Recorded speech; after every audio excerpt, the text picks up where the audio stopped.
자, 심리사회 이론의 에릭슨의 이론을 다른 걸로 자아 심리 이론이라고도 합니다. 심리사회 이론의 기본적인 키워드를 잡아보도록 하겠습니다. 개인 심리와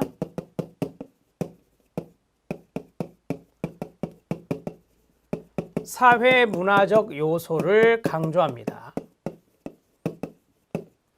자, 요소의 상호작용이라 했죠.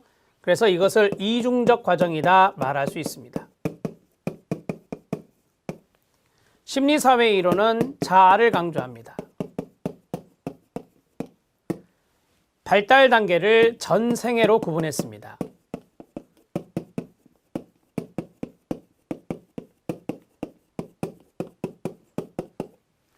자, 우리가 봤죠? 1단계에서 8단계까지 구분했습니다. 자, 그리고 심리사회 이론에서 기억해야 될 또 다른 부분은 바로 위기적인 측면이 있다라고 했죠. 심리사회적 위기. 자, 이 심리사회적 위기도 8가지로 정리가 될 수 있겠죠. 8단계까지 있으니까요. 각 단계마다. 우리는 1강에서 에릭슨이 이야기한 것 중에 점성의 원리가 있었습니다. 점성의 원리를 제시했다. 이렇게 정리할 수 있습니다. 자, 그러면 동그라미 칩니다. 개인이 있고, 그 다음에 사회가 있고, 그 다음에 여기 있는 전생의 8달 단계를 시간이라고 합니다. 시간이라고 합니다. 따라서 이 시간적인 측면까지 정리를 해주시면 되고요. 심리사회 이론의 사회는 사회적 관계를 말합니다. 사회적 관계와 그 다음에 자아를 강조했다고 했죠. 자아 특질과 병리 이러한 것들을 정리한 것이 바로 심리사회 이론이다. 이렇게 정리할 수 있습니다. 자, 이제 8단계 들어가겠습니다. 8단계를 쭉 세팅하겠습니다. 1, 2, 3, 4, 5, 6, 7, 8입니다. 여기에 단계명을 쓰겠습니다. 단계명은 동의어가 있는데 첫 번째 1단계를 영하기 이퀄 유아기, 그 다음에 두 번째 유아기, 초기 아동기. 지금 여기 유아기와 여기 유아기가 동의어잖아요. 그런데 시험에서 연령을 가르쳐 줄 겁니다. 이게 1단계 유아기인지 2단계 유아기인지를 가르쳐 줄 겁니다. 그러면 이걸 보고 이제 시험을 보는 거예요. 여기에서 18개월까지다 이렇게 나올 수도 있고, 그 다음에 18개월에서 3세 이렇게 나올 수도 있죠. 아, 그럼 여기는 2단계 유아기를 말하구나. 이거는 1단계 유아기를 말하구나. 그렇게 푸시면 됩니다. 자, 세 번째가 학령정기입니다. 학령정기는 놀, 기쁠, 유희 연령기라고도 합니다.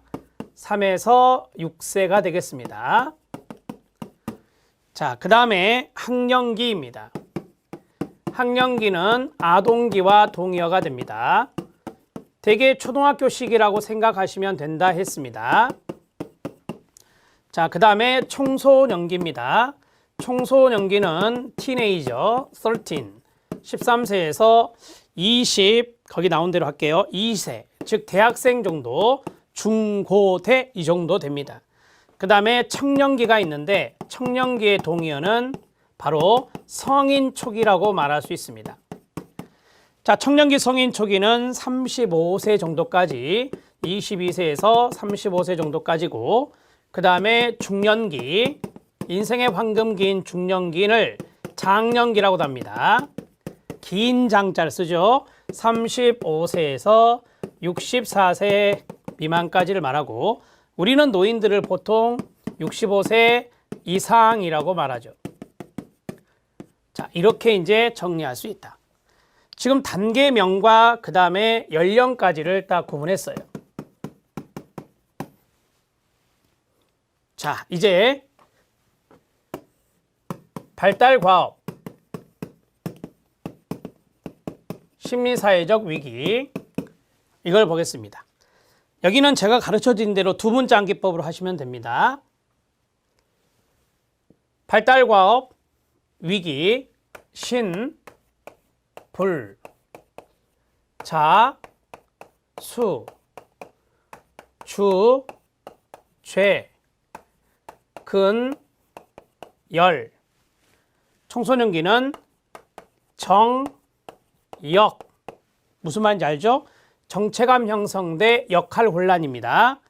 친, 고, 생, 침, 통, 절입니다. 자, 이렇게 해서 8단계를 정리하셔야 돼요. 만약에 연결 문제에서 친밀감 대 침체감 이렇게 나오면 틀려요. 친밀감은 고립감과 대비가 돼야 됩니다. 자, 정리가 됐죠? 주요 관계 범위입니다.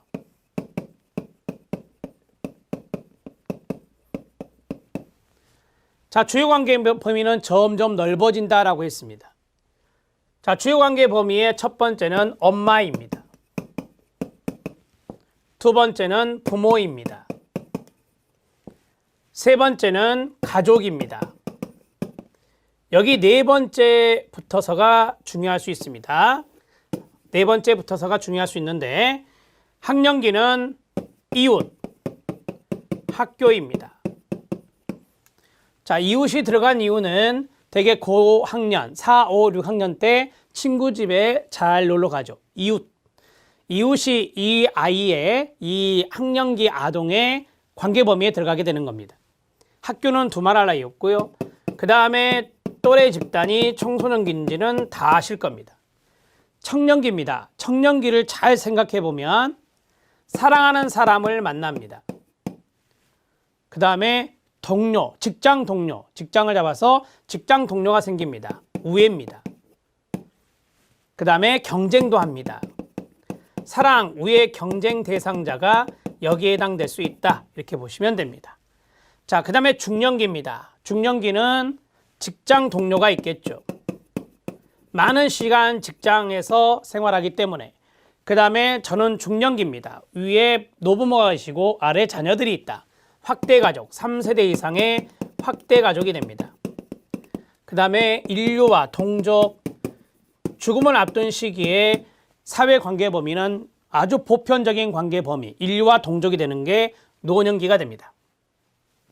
자아 특질 들어갑니다. 자, 자아 특질, 영아기의 자아 특질이 있는데 영아기는 신뢰감을 형성할 수 있는 희망이 중요합니다. 자율성을 형성할 수 있는 의지가 중요합니다. 주도성을 가질 수 있는 목적 의식이 중요합니다. 목적이라고도 나올 수도 있고요. 근면성, 친구 사귀는 능력, 공부하는 능력, 운동하는 능력, 이러한 능력이 강조되는 시기가 학교 들어간 아동기 학년기입니다. 이때 중요한 것은 성실입니다. 청소년기 때는 중학생, 고등학생, 대학생 때는 성실이라는 자아가 중요하다. 청년기 때는 사랑이라는 자아가 중요합니다. 중년기 때는 배려라고 하는 자아가 중요합니다. 노년기 때는 바로 지혜라고 하는 자아가 중요하다고 합니다. 우리는 기본적으로 여기까지 공부를 하셔야 돼요. 여기까지가 바로 시험에 잘 나오는 것입니다. 정리해 놓으시고, 자, 그 다음에 병리를 봐주세요. 병리는 제가 암기하는 방법을 가르쳐 드릴게요. 병리에 위축의 위에 동그라미 치시고 강박행동의 강자에 동그라미 치시고 그 다음에 억이 있죠. 억에 동그라미 치시고 그 다음에 무력의 무자에 동그라미 치시면 됩니다. 그러면 이 네 글자를 읽어보세요. 위, 강, 억, 무가 됩니다. 위, 강, 억, 무가 되고 그 다음에 거, 부에 거에 동그라미 치시고 그 다음에 배척이 있죠. 배자에 동그라미 치시고 그 다음에 거절이 있죠. 앞에 거부가 있고 뒤에 거절이 있잖아요. 거절에 동그라미 치면 돼요. 두 개 다. 그 다음에 경이 있습니다. 경멸, 경자에 동그라미 치면 됩니다. 그러면 어떻게 외웁니까? 거, 배, 거절, 경. 거, 배, 거절경 이렇게 외우시면 돼요. 그러면 앞에서부터 쭉 두 문장 기법 해봐요. 위, 강, 억, 무. 그 다음에 거, 배, 거절경 이런 식으로 한번 읽으세요. 시작. 위, 강, 억, 무. 거, 배, 거절경 이런 식으로 두 문장 기법 외우시면 돼요. 아직까지 제가 시험에 많이 등장하지 않았다라고 말씀을 드렸습니다. 자, 병리.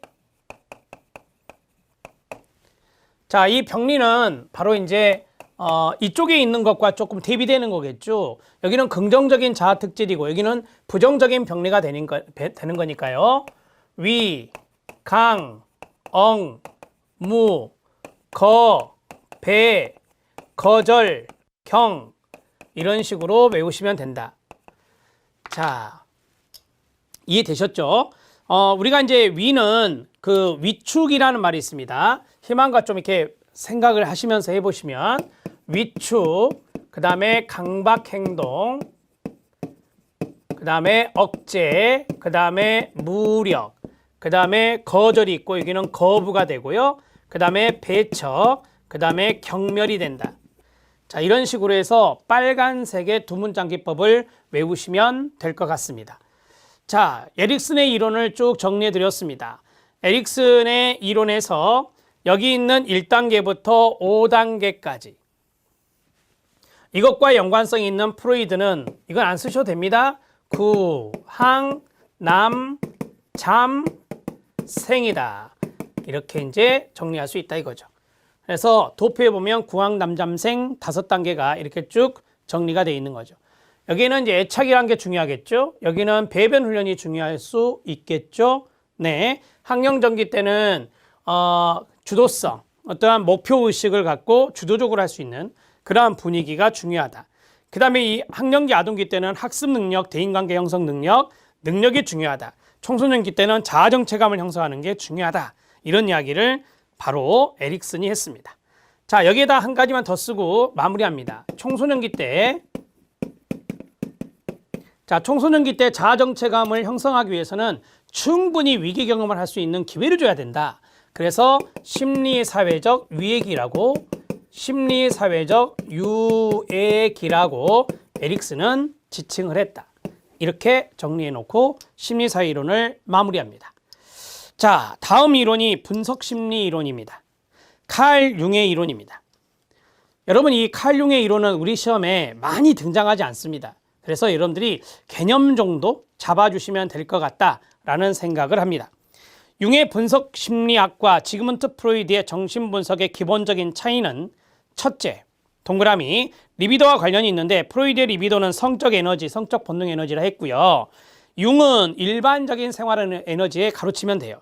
융은 일반적인 생활 에너지를 리비도라 했습니다. 두 번째 차이는 성격에 있어서 과거, 동그라미, 과거 어린 시절의 영향에 대해서 프로이드가 강조를 했었죠. 그래서 과거를 찾아내는 게 상당히 중요한데 반면 융은 성격은 생활 속에서 후천적으로 변할 수 있고 후천적의 동그라미, 미래의 동그라미, 미래의 목표와 열망에 의해서 형성된다라고 했습니다. 여러분, 이 융이 가장 강조한 발달 단계가 중년기입니다. 그래서 중년기는 아시다시피 인생의 후반부에 있는 거예요. 그래서 후천적으로 생활 속에서 생활의 에너지가 리비도니까 생활 속에서 후천적으로 변할 수 있다고 본 게 성격이고 융의 성격 이론이고 또 하나 과거보다는 미래를 중요하게 생각한다. 그 미래가 바로 예를 들어서 중년기라고 말할 수 있다. 그래서 이 미래의 목표와 열망에 의해서 형성된다고 믿었던 것이 칼 융입니다.